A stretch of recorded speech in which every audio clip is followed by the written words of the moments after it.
Kegiatan musren ini dapat saya maknai sebagai ajang konsolidasi kekuatan jajaran BNN untuk memastikan kapasitas dan kapabilitas BNN dari tingkat pusat hingga daerah dalam bergerak sesuai dengan nilai-nilai, arah dan strategi penanganan permasalahan narkoba dan yang telah saya sampaikan.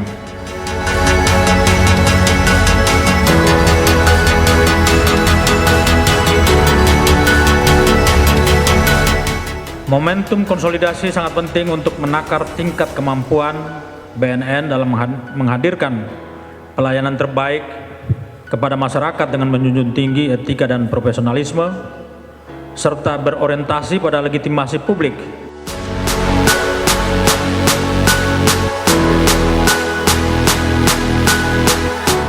Menurut saya, landasan etika dan profesionalisme merupakan hal yang sangat penting dan tidak dapat dikompromikan dalam pelaksanaan tugas penanganan narkoba. Ketika jajaran BNN kehilangan landasan etika dan profesionalisme dalam bertugas, maka jangan berharap BNN akan mendapat legitimasi publik.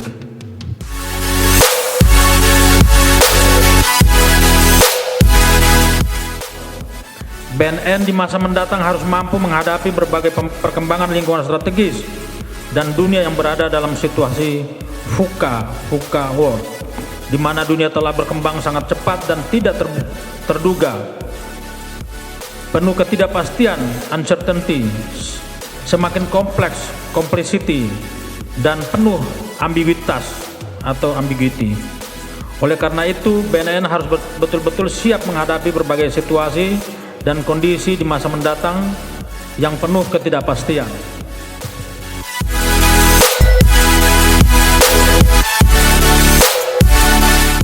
Pola pengelolaan organisasi dan budaya kerja BNN juga perlu pembaharuan yang dapat menggambarkan identitas atau jati diri kelembagaan BNN. Mengembangkan budaya komunikasi yang lebih interaktif, atasan bawahan dengan pendekatan yang lebih egaliter akan dapat meminimalisir kemungkinan terjadinya hambatan komunikasi.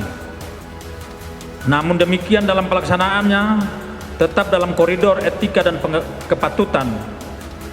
Pimpinan harus memberikan arahan yang jelas apa yang harus dilakukan oleh bawahan, sementara bawahan melaksanakan tugas dengan profesional sesuai dengan regulasi yang berlaku.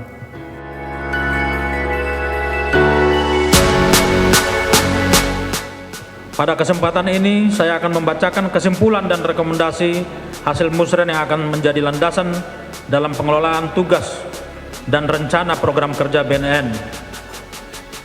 Yang pertama, memperkuat kapasitas dan kapabilitas kelembagaan BNN melalui pemenuhan berbagai infrastruktur dasar dan strategis, serta mendayagunakannya secara proporsional berdasarkan prioritas wilayah penanganan permasalahan narkoba. Kedua, mentransformasi kelembagaan BNN yang adaptif dan responsif terhadap berbagai permasalahan narkoba yang berbeda-beda di setiap wilayah dengan pendekatan struktur model asimetris. Yang ketiga, mengembangkan big data P4GN dan memperkuat peran dan fungsi intelijen sebagai instrumen pengumpulan, pengolahan, dan penyajian data dan informasi aktivitas peredaran dan penyalahgunaan narkoba untuk menjadi dasar pengambilan kebijakan ataupun tindakan seluruh bidang di BNN maupun instansi pemerintah lainnya dalam upaya penanganan permasalahan narkoba. Keempat, mengedepankan pendekatan kolaboratif melalui skema sharing resources dan meninggalkan ego sektoral dalam upaya penanganan permasalahan narkoba, baik antara unit kerja internal BNN maupun dengan pihak eksternal. Kelima, mengembangkan tradisi berpikir ilmiah di BNN melalui kegiatan kajian ilmiah atau penelitian untuk menyediakan database berbagai pengetahuan sebagai landasan pengambilan kebijakan strategis BNN. Salam sehat tanpa narkoba untuk Indonesia bersinar. Salam sehat tanpa narkoba untuk Indonesia bersinar.